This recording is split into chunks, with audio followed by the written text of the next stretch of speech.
Bonsoir à toutes et à tous et bienvenue à cette émission spéciale consacrée au discours royal de ce jour. Comme il est d'usage, le second vendredi du mois d'octobre, Sa Majesté le roi Mohammed VI a ouvert aujourd'hui la première session de la 3e année législative de la 11e législature. Le souverain a à cette occasion prononcé un discours dans lequel il est revenu sur les 3 thèmes des valeurs qui animent l'âme marocaine, ces valeurs nationales dont s'inspire, second thème, la révision du code de la famille, ainsi que 3e thème, le programme d'aide sociale.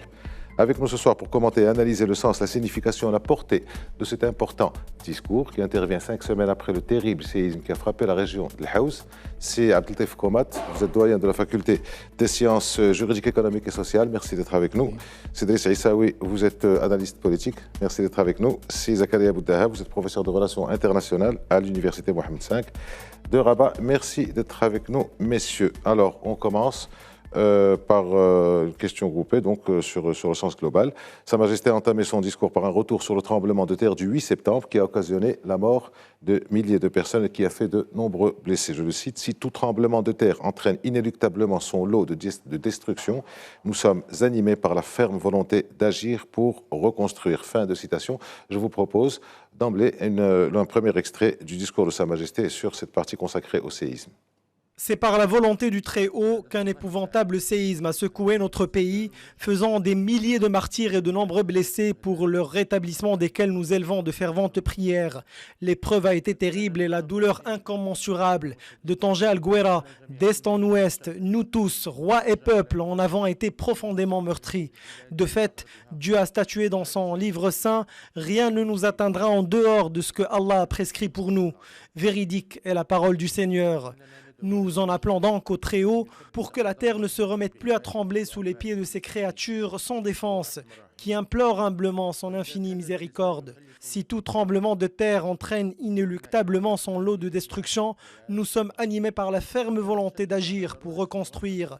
Par conséquent, nous insistons sur la nécessité de continuer d'apporter aide et assistance aux familles sinistrées, d'entreprendre avec célérité la mise à niveau et la reconstruction des zones touchées, de leur assurer les services de base.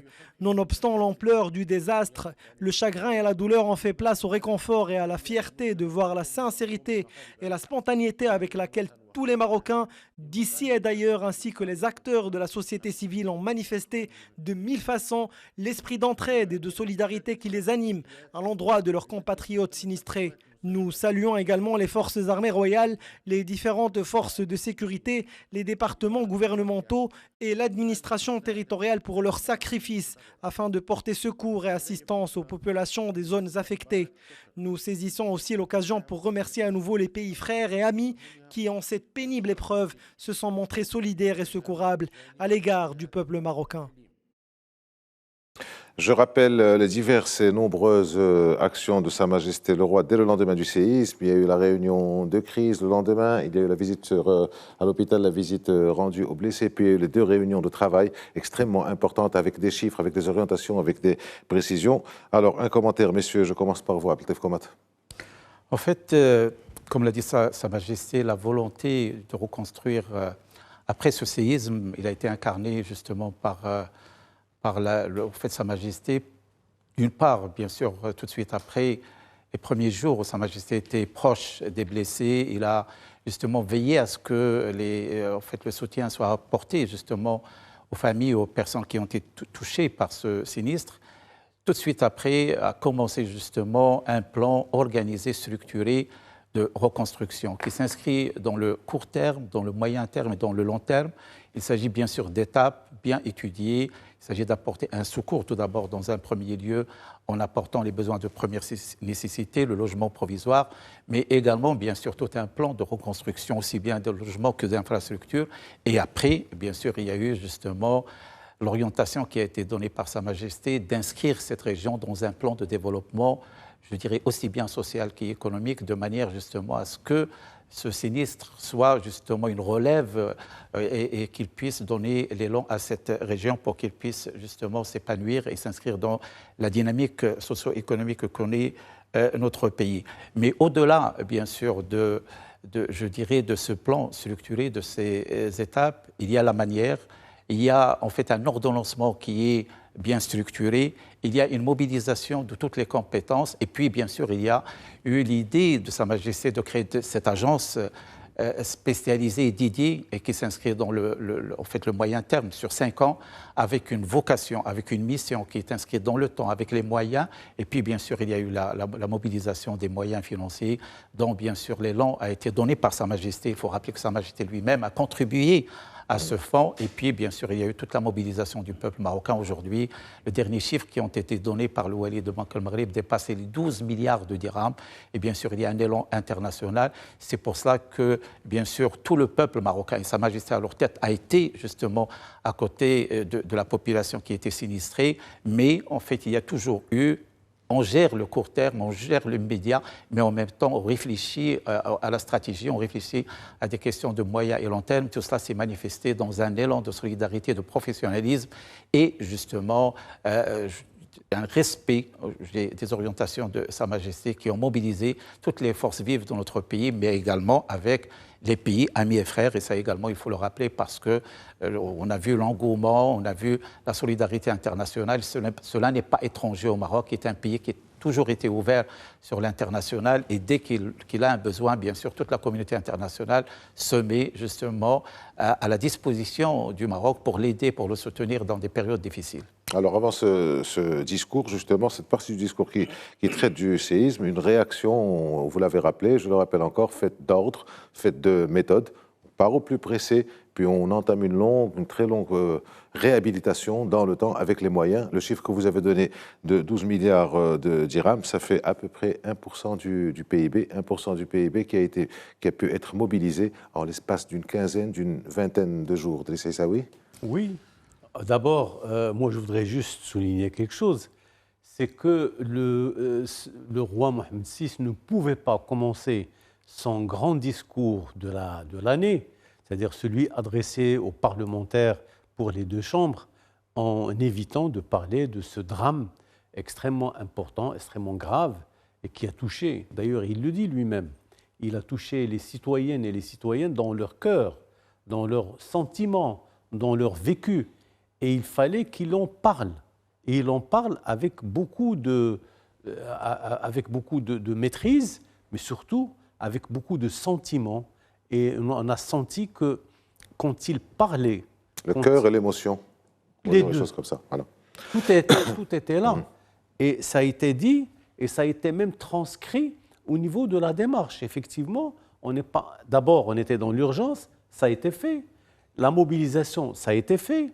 L'élan de solidarité extraordinaire qu'a induit cet événement au niveau des Marocains du monde, au niveau des Marocains d'ici, au niveau des étrangers qui étaient des touristes, qui étaient à Marrakech, qui ont fait don de leur sang, qui ont donné de l'argent, ils ont tout donné. Écoutez, on ne peut pas oublier le fait que le Maroc a vécu une partie importante de son histoire. Ce tremblement de terre va rester inscrit dans la mémoire collective des Marocaines et des Marocains. Pourquoi ? On a vécu quelque chose à Al-Hoceima, on a vécu un autre tremblement de terre dans la ville d'Agadir et d'autres, et bien d'autres. Mais le Maroc a toujours su se ressaisir, remonter la pente et donner le change, et donner la preuve comme quoi la société marocaine peut se reconstruire, et c'est ce qui est en train d'être fait. Alors, Zakaria Abou-Taheb, je voudrais, sur ce passage du discours de Sa Majesté, revenir sur une phrase. Un discours royal est un discours, encore une fois, méthodique. Les paragraphes et les choses ne sont pas faites au hasard. Avant de remercier les forces armées et toutes les forces de sécurité, départements gouvernementaux, Sa Majesté a dit sa fierté de voir, commencer par la société, a dit sa fierté de voir la sincérité et la spontanéité avec laquelle tous les Marocains d'ici et d'ailleurs, ainsi que les acteurs de la société civile, ont manifesté de 1000 façons l'esprit d'entraide et de solidarité qui les anime. Ça ne nous a pas étonné de voir les Marocains réagir comme ça, mais c'est toujours merveilleux de voir ce genre d'élan spontané dès les premières heures. C'est inscrit dans leur ADN, comme on le dit, ce n'est pas la première fois.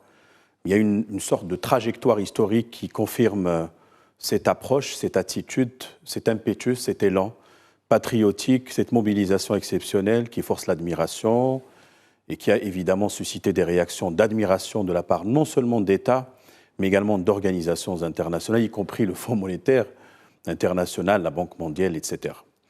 Et cela est d'une part. D'autre part, Sa Majesté le Roi était à pieds joints l'un des premiers à voir, par exemple, le don de sang. On l'a vu, parce qu'il veut donner l'exemple. Et c'est l'Essaoui tout à l'heure, quand il a parlé du tremblement de terre de l'Husseima, je pense 2004, Sa Majesté a campé une tente en signe de solidarité. Et d'ailleurs, c'est une approche, si vous voulez, qui est conforme à la démarche royale alaouite. 1960, c'était un tremblement de terre qui a dévasté la ville d'Agadir. Le roi Mohammed V avait dit que le temps aujourd'hui n'est pas à la parole, mais plutôt à l'action. Et Sa Majesté, digne héritier de ses aïeuls, s'inscrit dans ce paradigme, si vous voulez. Une symbiose, à mon sens, entre le peuple et son roi. Ça a été dit dans le cadre du discours d'ouverture de la session parlementaire d'automne d'aujourd'hui, parce que, en fait, la monarchie joue un rôle de stabilisation et de structuration, et de par les siècles, parce qu'elle est millénaire, si vous voulez, elle a fini par forger une identité marocaine. Elle est plurielle, unifiée, capable d'affronter tous les défis, quels qu'ils soient, de remonter la pente, comme vous venez de le dire, et en même temps, nous sommes une communauté de défis. Donc nous sommes capables, précisément, d'ordonner tout cela en fonction d'une approche qui est ordonnée, savamment orchestrée, si vous voulez, afin d'abord de répondre à l'urgence et en même temps décliner une sorte de feuille de route pour aller encore plus loin et éviter que le pire ne se reproduise dans les années à venir. Alors, je voudrais aussi revenir sur cette partie-là de l'assistance des pays frères et amis. Nous saisissons aussi l'occasion pour remercier à nouveau les pays frères et amis qui, en cette pénible épreuve, se sont montrés solidaires et secourables à l'égard du peuple marocain. En cas de catastrophe naturelle, Abdeltef Komat, le royaume est présent un peu partout dans le monde. Et en cas de catastrophe naturelle chez nous, le monde nous le rend. En fait, effectivement, il nous le rend, pas seulement la présence du Maroc dans des crises ou des catastrophes qu'ont connues d'autres pays, mais parce que, en fait, ça fait partie de l'ADN du Marocain. Le Marocain est un peuple qui est, en fait, ouvert sur l'international, qui est toujours disposé, de par sa culture, de par son histoire, à aider les autres. Et bien sûr, cela s'est manifesté concrètement à travers plusieurs exemples. On se rappelle de tout ce qu'a fait le Maroc dans plusieurs pays africains, mais également dans des pays arabes qui ont été touchés par des crises. Le Maroc a été omniprésent pour apporter notamment un soutien sur le plan humain, au niveau sanitaire, etc. Alors bien sûr, cet engouement et cette position du Maroc fait que nous sommes devant un pays qui a en fait une dimension particulière sur la scène internationale. Il est respecté, bien sûr, par son assise historique, par sa culture, par sa modération, par sa stabilité, par son assise, parce que nous avons un État qui a 12 siècles, il y a des traditions, il y a des institutions, et ce n'est pas par hasard que, en fait, sans comparer à d'autres pays, il y a d'autres pays qui connaissent des crises pareilles, mais on ne voit pas cet engouement. D'accord, cet engouement. Il y a la caractéristique, la particularité du Maroc, et je crois que nous sommes en train de forger un modèle sur plusieurs aspects. On peut revenir sur l'aspect économique, on peut revenir sur l'aspect social. On va rester sur mais également sur cet aspect-là. Tout d'abord, ce qu'a fait le Maroc pour gérer sa crise, mais également la manière avec laquelle le monde, justement, a compati, a été, je dirais, compréhensible et solidaire avec ce que nous vivons, fait que nous sommes devant un pays qui a un statut particulier sur la scène internationale. André Sessaoui, un commentaire sur cette partie-là? En fait, vous savez, on ne peut pas parler du Maroc, de sa manière de réagir, que ce soit au niveau du roi Mohammed VI, de la société marocaine. Quand je dis société marocaine, c'est toutes les couches confondues qui ont répondu présent à cet appel automatique, parce qu'on ne pouvait pas regarder les gens de Hamzmiz ou les autres régions qui ont été touchées en les regardant avec des yeux béats devant cette situation. Les gens sont tout de suite partis très très rapidement. D'ailleurs, je vous rappellerai une seule chose, c'est la vitesse avec laquelle les forces publiques, les citoyens se sont déplacés sur les lieux pour justement donner un souffle aux citoyens marocains, pour leur donner le souffle et surtout l'espoir de pouvoir dire oui, ça va être fait, oui, ça va se régler. Donc heureusement, je pense que finalement, les Marocains et surtout les étrangers qui nous ont témoigné leur solidarité, je pense que ça a été naturel. Et on l'a vu. Je pense que ça s'est passé un samedi, le samedi soir, le dimanche et tous les jours de la semaine qui a suivi. On a vu que tous les étrangers qui étaient présents ici, et même ceux qui sont à l'étranger, ils ont exprimé leur solidarité avec le peuple et avec les victimes de ce tremblement de terre. Alors, Zakaria Boutaheb, une soixantaine de pays des 5 continents, encore une fois, c'était assez, ça met toujours du baume au cœur de voir qu'on est soutenu par la communauté internationale. Cela n'est pas la résultante de rien, ex nihilo, comme on dit en droit, mais le Maroc a forgé son image il y a des siècles. 15e, 16e siècle déjà, le Maroc avait des émissaires dans des pays comme l'Angleterre à l'époque, mais également la France, et ainsi de suite. Vous savez, avec un vestimentaire, avec beaucoup de protocoles et de règles de bienséance. Cette image, effectivement, suit le Maroc. Il y a une admiration pour le pays. Encore une fois, un pays qui connaît la cohabitation de plusieurs religions, notamment musulmanes et judaïques ou hébraïques, mais en même temps, beaucoup de courants culturels, si vous voulez, et une diversité politique, pluralisme que le Maroc a fait sien depuis la première constitution de 1962. Et avant la constitution, il y avait ce qu'on appelle la loi fondamentale de 1958. Ce sont donc des choix. Et le Maroc, aujourd'hui, récolte, je dirais, l'usufruit en droit. Les fruits d'un investissement donc, qui lui a permis d'abord de gagner en crédibilité, effort crédible, et en sérieux. Et ça rejoint ce que disait aussi le Conseil de sécurité par rapport au plan marocain d'autonomie. Par ailleurs, je vois ici, en ce qui concerne les investissements diplomatiques du Maroc sur le plan multilatéral. Prenons par exemple les participations du Maroc au niveau des opérations de maintien de la paix. Prenons les grandes conférences que le Maroc a accueillies. Je cite même les plus récentes, 2015 sur les droits de l'homme à Marrakech, 2016, conférence climat, la COP 22. Sur l'immigration. Migration de Marrakech avec le pacte mondial, etc. Le Maroc contribue à la construction de la paix, à la production d'un discours apaisant. C'est aussi un médiateur, on le sait, il joue quand même les médiations, mutatis mutandis, la Libye et ailleurs, c'est un stabilisateur. Donc, cette vague de soutien exprimée, que ce soit par des organisations internationales, que ce soit par des États ou par des pays, n'est pas, comme je l'ai dit tout à l'heure, le fruit du hasard, mais c'est plutôt la résultante d'une action multidirectionnelle menée par le Maroc dans ce sens-là. Et je crois qu'il faut être fier de voir cette vague de soutien apportée au Maroc à la suite donc du tremblement de terre du 8 septembre dernier. Sa Majesté le Roi a évoqué aussi longuement et en détail les valeurs fondatrices de ce que le souverain a appelé l'âme marocaine, des valeurs fondatrices de l'identité nationale unifiée. Je vous propose d'écouter un second extrait du discours de Sa Majesté sur ce point-là. Ce drame livre un enseignement précieux. Les valeurs authentiques de l'âme marocaine ont prévalu, celles-là même qui ont toujours permis à notre pays de surmonter crises et adversités et qui nous confortent sans cesse dans notre détermination à poursuivre notre marche avec assurance et optimisme. Ce bel esprit et cet idéal noble nous habitent tous, car ils représentent pour nous les ferments de l'unité et de la cohésion de la société marocaine. Consacrées dans la Constitution, ces valeurs nationales fédèrent tous les éléments constitutifs de l'identité marocaine authentique et tissent un lien d'ouverture et d'harmonie avec les idéaux universels. Nous soulignons plus spécifiquement les valeurs fondatrices de l'identité nationale unifiée. Premièrement, les valeurs religieuses et spirituelles. Au premier chef de celles-ci figurent les fondements du rite sunnite malékite qui prend essentiellement appui sur la notion de commanderie des croyants et qui prône le juste milieu, la modération et l'ouverture sur l'autre, la tolérance et la coexistence interreligieuse et intercivilisationnelle. Fort de cette référence, le Maroc s'affirme aujourd'hui comme un modèle réussi de vivre ensemble où les Marocains, musulmans et juifs, cultivent l'entente cordiale et le respect envers les autres religions et cultures. Deuxièmement, les valeurs nationales qui forment le socle de la nation marocaine et dont la monarchie est la clé de voûte.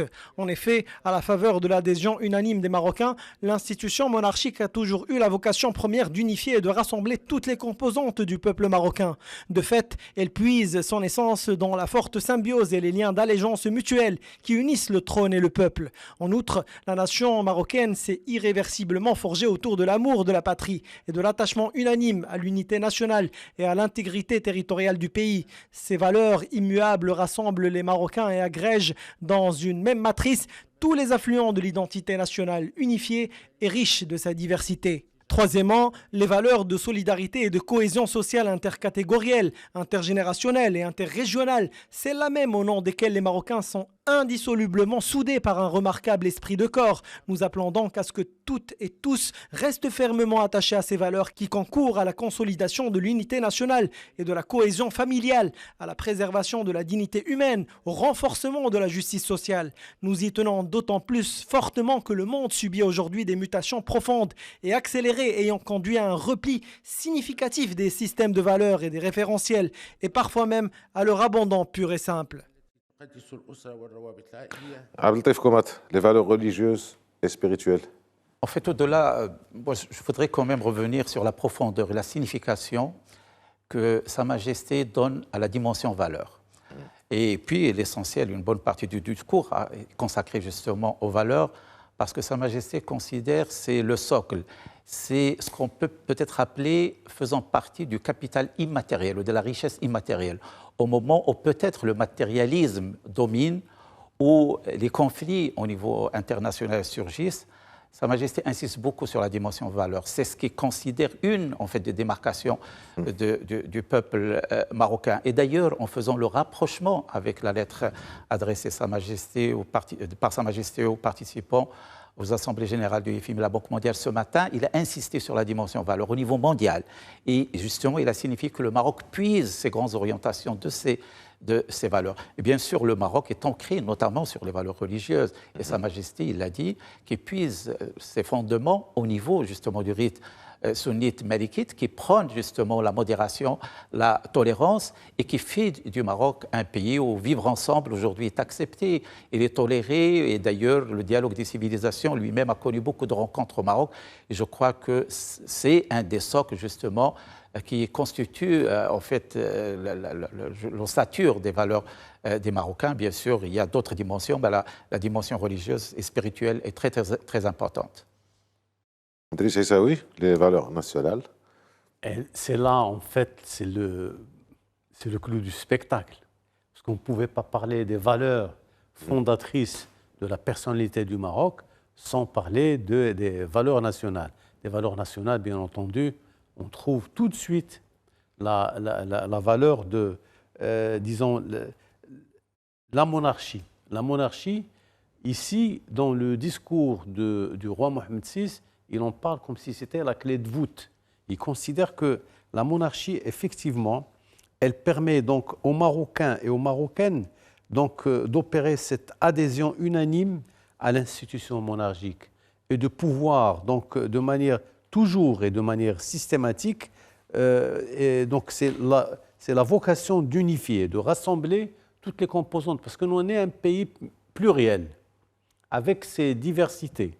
On a dit tout à l'heure, il y a la diversité linguistique, il y a la diversité religieuse, il y a la diversité historique, sociologique, etc. Mais tout ça, il est rassemblé par quoi? Quelle est la main invisible de tout cela? C'est l'appartenance de tous ces citoyens à la notion de la monarchie qui elle-même constitue le ciment qui permet de consolider et de maintenir la construction disons de la société marocaine qui continue d'ailleurs de vivre comme elle l'est et d'aspirer d'être meilleure à l'avenir. C'est ça le plus important. Donc la monarchie est toujours, si vous voulez, ce fond de valeurs qui nous permet de respirer, de regarder et de regarder l'avenir avec beaucoup d'assurance. C'est aussi la protection. Quand sur les 3 dernières années, on a passé le monde a passé, et nous avec la crise sanitaire, la crise Covid, et il y a eu, on sentait qu'il y avait, comme on dit trivialement, un pilote dans l'avion, qu'il y avait une protection à ce niveau-là, puis où il y a eu la question du séisme, on a vu cette fédération. Et donc, quand les valeurs religieuses et spirituelles sont là, quand les valeurs nationales sont affermies et affirmées, on en arrive aux valeurs de solidarité et de cohésion sociale, comme dit Sa Majesté, intercatégorielle, intergénérationnelle et interrégionale, c'est-à-dire totalement transversale. Tout à fait. Vous savez, le discours de Sa Majesté, c'est un discours qui est très compact. Et vous avez un paragraphe, vous pouvez le décliner en beaucoup de thèmes, de sous-thèmes. Il y a une articulation, il y a un ordre sémantique très profond. Il y a beaucoup de substances et de matière, et on apprend beaucoup. Effectivement, comme vous l'avez si bien rappelé, il s'agit donc d'une solidarité de cohésion sociale intercatégorielle. D'ailleurs, ça rappelle le paradigme, on va dire, mondial, celui de l'interdépendance entre les droits politiques, civils, économiques, sociaux, culturels, et dit de solidarité comme le droit au développement, le droit à la protection de l'environnement, intergénérationnel, ce continuum qui devrait abreuver ou alimenter tous les processus en termes de politique publique pour qu'il n'y ait pas de césure ou de coupure. Parfois, on parle aussi d'une socialisation qui n'est pas très fluide. De là, le rôle de l'enseignement et des traditions qui sont transmises par tous les moyens, par tous les médiums, quels qu'ils soient, et les interrégionales. Et là, je cite, par exemple, on s'en souvient, l'année dernière, à l'occasion du discours de Sa Majesté, la fête du trône, en 2022, il a parlé de la question de l'eau, c'est vital. Et de là, il avait lancé cette question de la solidarité interrégionale qui consiste à raccorder les régions et finalement à alimenter celles qui sont en déficit pour permettre précisément de lutter contre le stress hydrique, les pénuries en termes d'eau, etc. Ça se traduit dans les propos de Sa Majesté.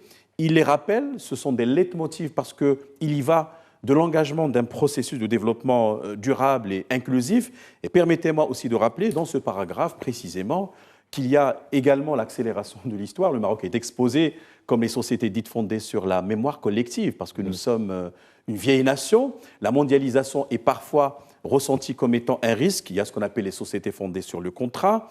Donc à cela, il faut dire que pour construire des filets de sécurité, des soupapes de sécurité, il va falloir renforcer les éléments de résilience, y compris la famille, qui va certainement contribuer à rendre la société plus résiliente, plus cohérente. Et Sa Majesté a tenu absolument à rappeler cela, non seulement pour lutter contre les cataclysmes et les sinistres et les catastrophes naturelles, mais également contre les menaces et les risques qui proviennent de l'ordre international qui est toujours déstabilisé, un peu turbulent et perturbé, si vous voulez. Alors, vous faites parfaitement la transition, Zakaria Abou Dahab, puisque Sa Majesté parle justement des mutations profondes que le monde subit et qui ont conduit, selon le souverain, à un repli significatif des systèmes de valeurs, d'où l'insistance sur les valeurs, sur l'importance des valeurs, parce que finalement, c'est ce qu'il y a. C'est ce qu'il y a au-delà du PIB, de l'industrie, de l'agriculture, enfin de tout ça, c'est les valeurs, c'est la marocaine, comme dit Sa Majesté.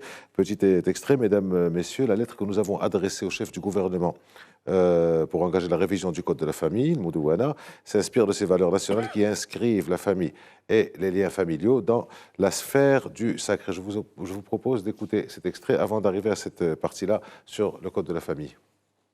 La lettre que nous avons adressée au chef du gouvernement pour engager la révision de la Moudawana s'inspire de ces valeurs nationales qui inscrivent la famille et les liens familiaux dans la sphère du sacré. La famille étant la cellule de base de la société selon les termes de la Constitution, nous veillons toujours à réunir les conditions favorables pour en fortifier la cohésion. En effet, une société saine s'érige sur le socle d'une famille saine et équilibrée.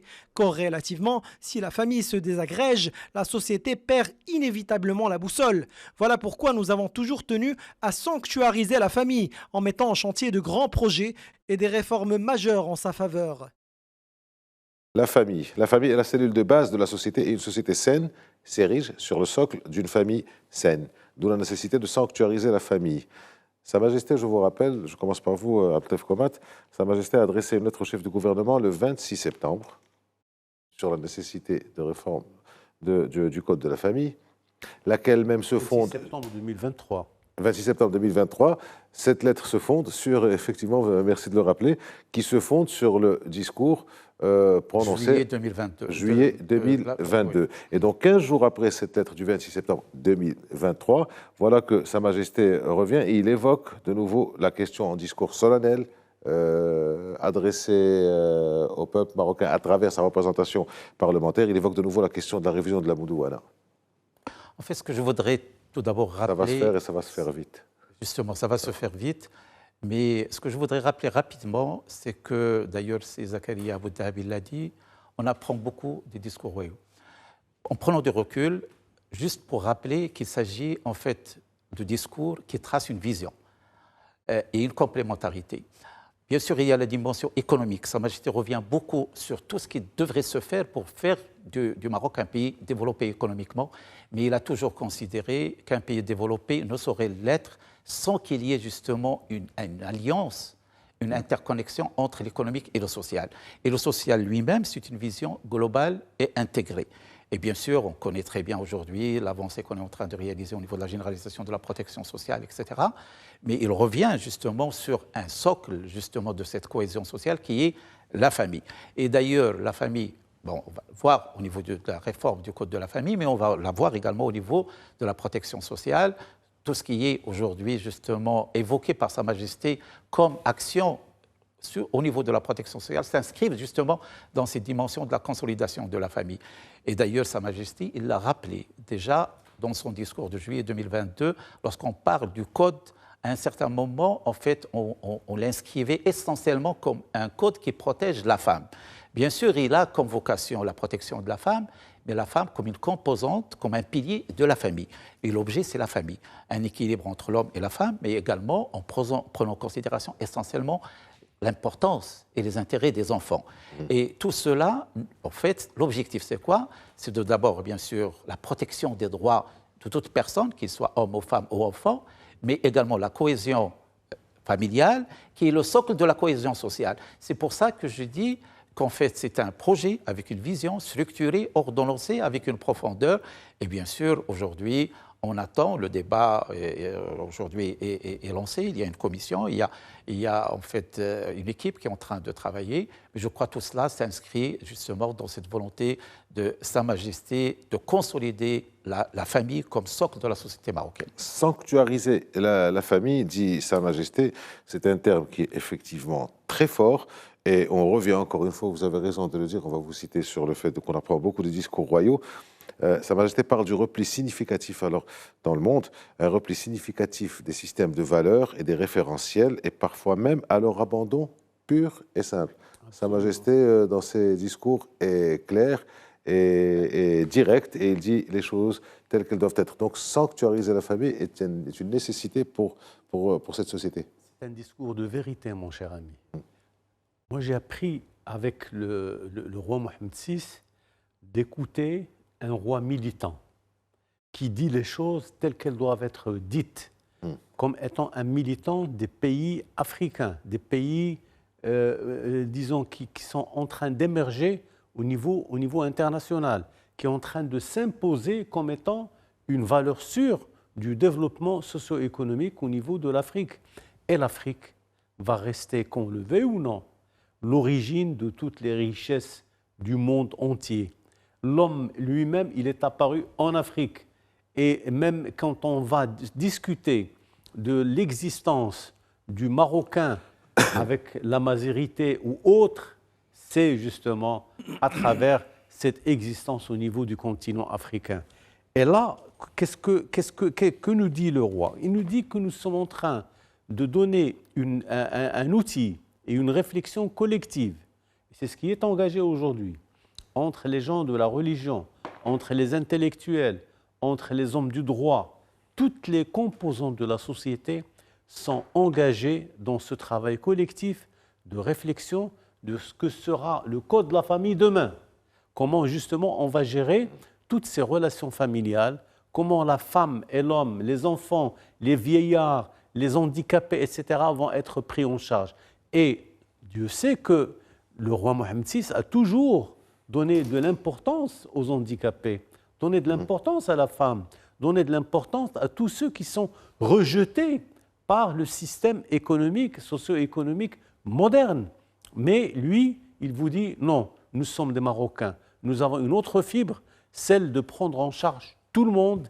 Et c'est pour cela que cette réforme, d'ailleurs, quand le terme a été lancé, on va réfléchir sur le code de la famille, sur la Moudouana. Les gens n'ont pas compris au début. Et ce n'est qu'après que les débats, que les discussions, que les réseaux sociaux ont commencé à colporter un certain nombre de petites informations sur ce que pourrait être demain. Donc à la fin justement des 6 mois que le roi Mohammed VI a donné à cette commission pour dire, voilà, on va orienter les choses dans telle et telle chose, on va renforcer les droits de la femme, de la famille, etc. Et je pense qu'en approchant la question de la Moudouana de cette manière, je pense que le Maroc est en train de gagner dans l'histoire récente que nous avons vécue et qui va se préparer pour aller mieux à l'avenir. Et n'oublions pas, à chaque fois qu'il a eu à parler de ça, Sa Majesté a parlé de la modération, du dialogue, des spécificités de la société marocaine, des avancées, des besoins de la société. Alors là, c'est vous que je cite maintenant quand vous dites que le roi Mohammed VI est un roi militant. Alors il a ses priorités, il a ses passions, il a ses visions et il les défend. Et parmi elles, la famille. La famille est le noyau de base de toute société. Sachant que, excusez-moi, je vous coupe, sachant qu'il s'agit de la 2e révision de la Moudouana en 20 ans. Donc un souverain qui suit, qui est véritablement, je ne dirais pas au chevet, mais qui est véritablement à l'affût des moindres changements de la société. Tout à fait. Comme Sa Majesté déjà l'avait annoncé en juillet 2022, en fait, la question de l'eau, c'était à l'occasion de l'ouverture de la session du Parlement d'octobre 2022. C'est une réflexion qui a mûri progressivement et qui ne part pas seulement d'une théorisation ou l'élaboration d'un paradigme juste parce qu'il faut faire un peu à la philosophie politique ou sociale, mais plutôt identifier à la suite d'un diagnostic très approfondi en termes de politique publique, parce que les politiques publiques doivent être évaluées, au moins depuis 2004 jusqu'à aujourd'hui. Il y a eu des dysfonctionnements, des lacunes, des incomplémentarités. Ce qu'il fallait faire, et je crois que ça a été aujourd'hui acté, c'est d'asseoir la réflexion autour d'une approche plus ordonnée, plus intégrée, globale et transversale. Dans le sens où, si on dit que l'entreprise aujourd'hui, c'est l'unité de base de la production et c'est la créatrice de valeur, sur le plan social, on peut dire que la famille, c'est le point de départ de toute démarche de construction d'un édifice social équilibré, mais cimenté. Ça rejoint ce que disait Sa Majesté en rappelant cette idée d'Yel le prophète, sallallahu alayhi wa sallam, d'Yel Bunyan al-Marsos. Donc, tamasuk l'ijtima'i, c'est la cohésion sociale et en même temps cet esprit de corps très cher à Ibn Khaldun dans sa Muqaddima, qui est un peu la force motrice. Donc finalement, il y a de la sociologie, il y a de l'anthropologie, et c'est clair, aujourd'hui, pour prémunir la société marocaine contre les extrémismes et les approches aveugles, régressistes, etc., si on construit la famille sur des bases pérennes, évidemment, il faut pour cela des conditions. Nous y reviendrons, ça c'est clair, avec la protection sociale, le registre social unifié, etc. Et je crois qu'aujourd'hui, nous sommes dans une sorte de décollage, pour parler comme Rostov, le fameux économiste, mais une réflexion qui a mûri pour permettre précisément de formuler un code de la famille qui soit transversal, qui ne soit pas catégoriel ou sectoriel, mais qui puisse intégrer ces nouvelles dimensions pour articuler le tout sur une approche, comme je viens de le dire, plus fluide et plus prospective aussi. Et on en arrive à cette 3e partie, donc ce 3e thème développé par Sa Majesté sur le programme sociaux. Alors un programme d'aide sociale n'est pas uniquement de la dépense publique, comme Sa Majesté le Roi l'explique, en détaillant la question du niveau de vie des bénéficiaires et de l'économie, ici à Abdeltef Komat, d'amélioration des indicateurs de développement social et humain, ou encore de la société qui devient productive. Et une société qui devient productive est une société qui prospère. Alors pourquoi ce chantier revêt une telle importance? Avant de répondre à Abdeltef Komat, ensuite Zakaria, un autre extrait du discours royal. وسنشرع بعون الله وتوفيقه في نهاية هذه السنة Avec l'aide de Dieu, nous procéderons en fin d'année à l'opérationnalisation du programme d'aide sociale directe. Concrétisant les valeurs de solidarité sociale que les Marocains portent dans leur ADN, nous avons décidé de ne pas limiter ce dispositif aux seules allocations familiales en veillant à en faire bénéficier également certaines franges nécessiteuses de la société. Ce programme de soutien est destiné aux enfants en âge de scolarité, aux enfants en situation de handicap et aux nouveau-nés. En outre, il est dédié aux familles pauvres et en situation de précarité, sans enfants en âge de scolarité, plus particulièrement aux ménages ayant à charge des personnes âgées. Grâce à son impact direct sur les familles ciblées, ce programme permettra de rehausser leur niveau de vie, de combattre la pauvreté et la précarité et, in fine, d'améliorer les indicateurs de développement social et humain. De fait, la société devient plus productive et plus entreprenante lorsqu'elle est plus solidaire et mieux protégée face aux urgences et aux fluctuations conjoncturelles. À cet égard, nous avons orienté le gouvernement pour que ce programme soit mis en œuvre selon une vision globale et conformément aux dispositions de la loi cadre relative à la protection sociale approuvée par le Parlement. Son opérationnalisation doit se faire graduellement en tenant compte de l'évolution des crédits alloués et en fixant le niveau optimal de couverture, les montants des transferts financiers ainsi que les modalités de leur gestion. La mise en œuvre de ce programme doit être un modèle de réussite et devra de ce fait être adossé au système de ciblage du registre social unifié et tirer pleinement profit de l'efficacité des nouvelles technologies. Alors, Abdeltef Kobat, pourquoi ce chantier revêt une telle importance? C'est que gagnera le Maroc de ce projet résolument porté par la plus haute autorité du Royaume? En fait, comme j'ai dit tout à l'heure, il y a une connexion entre le social et l'économique. D'ailleurs, Sa Majesté l'a dit, si on a une population qui est satisfaite socialement, qui dispose de moyens de vie décents, bien évidemment, cela va se répercuter sur le côté économique. La productivité économique est liée justement à un certain confort social. Et c'est pour cela qu'il y a une connexion entre le social et l'économique. Et d'ailleurs, Sa Majesté a, dès le départ, depuis le début de son règne, a considéré le social comme très important parce que dès le départ, il a considéré qu'un pays ne peut pas être développé s'il n'y a pas justement cette alliance, ce parallélisme entre l'économique et le social. Et d'ailleurs, c'est ce qui pousse Sa Majesté d'ailleurs à être, je dirais, au-delà de stratège, d'être pédagogue, vraiment pédagogue. Alors pourquoi pédagogue? Tout d'abord parce qu'il a tracé les lignes directrices de ce programme de 2021 à 2025. Dès le départ, les étapes ils sont claires, le budget est défini, etc. Mais à chaque fois, Sa Majesté rappelle. Il rappelle l'importance de ce projet. Ça, c'est déjà, en fait, un signe de l'intérêt énorme qu'accorde Sa Majesté justement à ce projet royal. La deuxième chose, c'est que, en fait, il va jusqu'à préciser certains aspects purement opérationnels et techniques. Par exemple, la généralisation des allocations familiales. Bon, on pourrait comprendre que les allocations familiales, c'est ce qu'il y avait classiquement comme justement destiné aux parents, comme indemnité par enfant. Et Sa Majesté insiste pour dire qu'il ne s'agit pas que de cela, il s'agit de prendre la dimension scolaire, les enfants nés, les personnes démunies qui prennent en charge des personnes âgées, c'est-à-dire il est allé vers le détail justement de ce programme. Et puis, bien sûr, également, il est pédagogue parce que, en fait, il a insisté sur la faisabilité de ce projet lié à des dimensions de temps, mais à des dimensions de moyens. Et dire qu'on devrait y aller progressivement, parce que le projet de l'État social au Maroc, en fait, c'est un projet à moyen et long terme. Nous sommes en train de bâtir les fondements. Mais Sa Majesté, de par son réalisme, son objectivité, a rappelé qu'il s'agit d'y aller progressivement, qu'il faut prendre en considération le budget alloué, etc. Mais la feuille de route, elle est définie et l'importance d'aller vers un État social et vers la généralisation de la protection sociale avec une dimension de plus en plus large, parce que Sa Majesté aujourd'hui, il est allé vers le détail pour rappeler toutes les personnes, justement, tout ce qui est enfants, familles démunies qui prennent des personnes âgées en charge, etc. Donc, l'étendard est en train de s'élargir pour justement couvrir toute la population, pour que ce soit vraiment un véritable projet social qui concernerait toute la population avec toutes ses catégories et toutes ses dimensions. Oui, graduellement, Oui. mais d'une manière sûre. Certain. Il y a un calendrier qui est précis.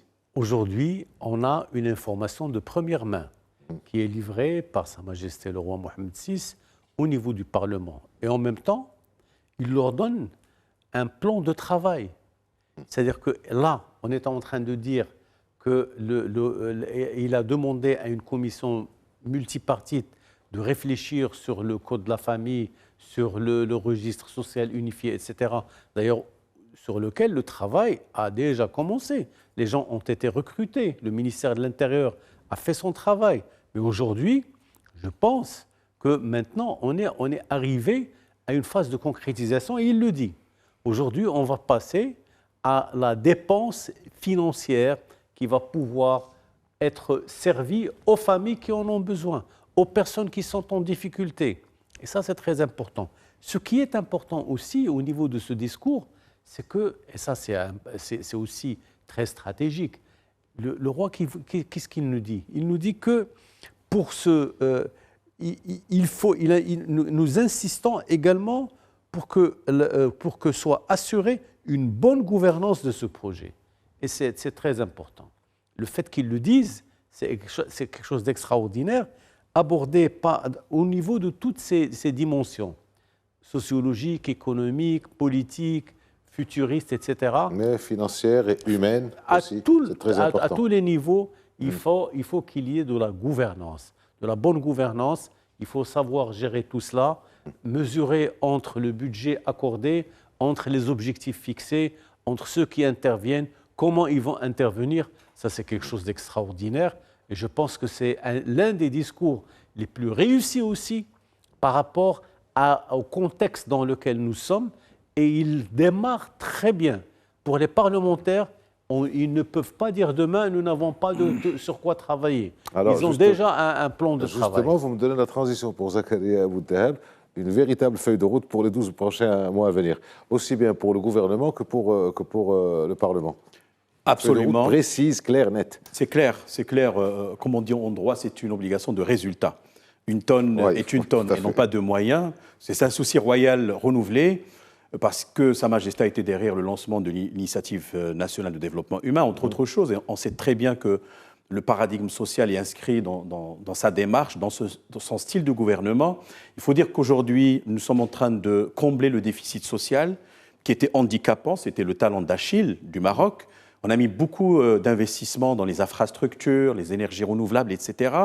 Et puis le Maroc se rattrape aussi par rapport même à la doxa mondiale, si vous voulez, sur le plan de la littérature la plus récente, de l'OCDE, de la Banque mondiale d'ailleurs, dont le président était présent au moment du discours de Sa Majesté avec la directrice générale du Fonds monétaire international. On est, si vous voulez, au diapason avec la nouvelle approche en termes de construction des infrastructures sociales d'un État qui s'appelle l'État-providence, welfare state, ou l'État social, comme on le dit en sciences politiques, qui prend en charge le citoyen du berceau jusqu'au linceul.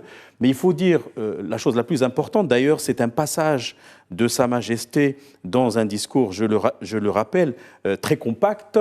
Il disait, de fait, la société devient plus productive et plus entreprenante lorsqu'elle est plus solidaire et mieux protégée face aux urgences et aux fluctuations conjoncturelles.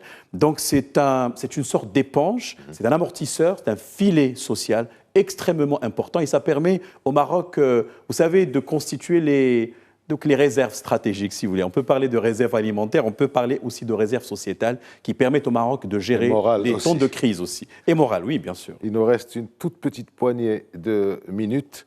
Ce discours du roi, pendant que vous parliez, il m'arrive aussi d'avoir des idées. J'ai pensé un peu au nouveau modèle de développement. C'est quoi le slogan du nouveau modèle de développement? Enfin, le slogan, le mot fort, un État fort dans une société avec une société forte. On est en train de nous acheminer. Il nous reste donc même pas 2 minutes. Très rapidement, vous trois, le mot de la fin. Comment vous avez trouvé ce discours, la conclusion sur ce discours? Très courte. En fait, rapidement, vous avez parlé d'un plan de travail pour 12 mois, mais ce qui est important, c'est qu'il est inscrit dans une vision, dans une stratégie. Et c'est ça l'avantage du Maroc. Justement, mettre pratiquement toutes les composantes de notre société, je dirais, protéger un peu des aléas conjoncturels, c'est très important lorsqu'on a une vision. La vision, ça veut dire on a un objectif à long terme, mais bien sûr, on a un plan de travail sur le court terme. Et c'est pour cela que, je dirais, tout cela, il est intégré, il est global, il est transversal, parce que nous avons une vision, mais nous avons plusieurs chantiers sur le plan économique, sur le plan social, mais également guidé justement par des dimensions fondamentales qui sont les valeurs religieuses, les valeurs spirituelles, les valeurs nationales, les valeurs sociales et sociétales. Et je crois que cette mixité entre une vision, entre un plan de travail, mais également une mobilisation, le sérieux, et puis bien sûr la dimension valeur capitale immatérielle, je crois que nous avons un tout. Et tout cela, bien évidemment, grâce justement à la clairvoyance de Sa Majesté qui a, en fait, au moment les plus difficiles, bien sûr, il axe son intérêt pour gérer justement le court terme, mais en même temps, il n'a jamais dévié par rapport à sa vision et à sa stratégie à long terme. C'est ça, oui, le mot de la fin. En fait, l'impression globale sur ce discours. Je vous ai dit depuis tout à l'heure, c'est le discours d'un roi militant. Il le prouve encore une fois. Pourquoi? Parce qu'il parle à son peuple avec le langage du cœur et le langage de la raison. Très important. Qu'est-ce qu'il est en train de nous dire?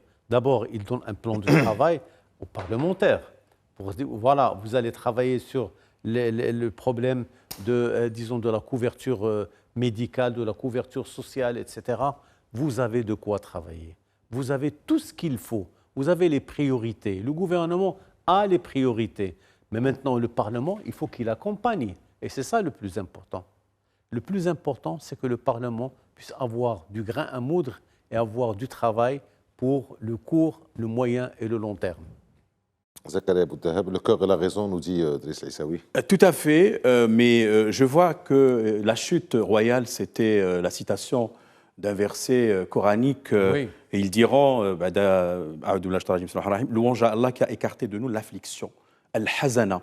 Donc, Sa Majesté a été affligée. Ce qui s'est produit, c'était affligeant. Il a réagi rapidement. Je crois que nous avons la chance, l'immense chance, d'avoir un souverain toujours évidemment à l'écoute des palpitations de son peuple, ce qui fait que la réaction s'est faite immédiatement et n'a pas tardé. Elle a été déclinée en mesures opératoires et opérationnelles. Aujourd'hui, le plus important, c'est comment transformer les crises en moments de force et également en sursaut patriotique. Moi, je crois que c'est l'enseignement majeur qu'on pourrait, entre autres, retirer ou tirer de ce message, de ce discours royal d'aujourd'hui. Le plus important, le plus grave n'est pas de chuter ou de tomber, comme on dit, mais de ne pas se relever. Je pense qu'avec ce discours, avec ce qui s'est passé avant les différentes actions royales, je pense que nous sommes en train de nous relever. Et encore une fois, le gouvernement et le Parlement ont leur feuille de route là-dessus. Merci, messieurs, d'avoir été avec nous pour ce commentaire, cette analyse du discours royal. Merci à vous de nous avoir suivis tout au long de cette émission, donc spéciale consacrée à l'analyse du discours royal à l'occasion de l'ouverture de la session d'automne du Parlement. Restez sur Medi 1 TV, le programme continue. Merci.